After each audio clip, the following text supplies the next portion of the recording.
এখন আপনি আমাকে এটা বলতে পারেন যে সাইফকে নামানো হয়েছে, সাইফকে আপনি কেন নামিয়েছেন? সাইফ তো ডানহাতি ব্যাটসম্যান, রিশাদও ডানহাতি ব্যাটসম্যান। এখন সাইফকে আপনি এই জন্য নামিয়েছেন যে সাইফ ফর্মে ছিল, সে কিন্তু টি-20তে ফর্মে ছিল, ওডিআই কিন্তু এই পিচে সে অবভিয়াসলি ফর্মে নাই। আপনি তাও তার উপরে ট্রাস্টটা দেখাইছেন কেন? কারণ সে বিগ হিটার।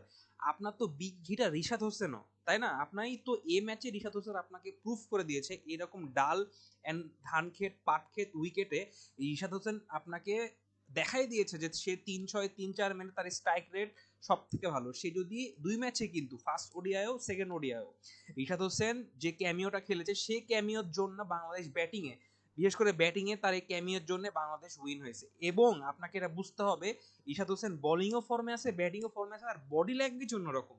মানে একটা প্লেয়ার যখন বোলিং এ দুই জায়গায় ফর্মে আছে তখন তার উপরে আপনি ট্রাস্ট করবেন না, তো আপনি কখন আপনি ট্রাস্ট করবেন, তাই না? আপনি রিস্ক নিয়ে সাইফ হাসানকে পাঠিয়েছেন, ঠিক আছে? ওয়ান ডাউনে হোয়াই শান্ত, শান্ত কখন আমাদের বিগিটার ছিল?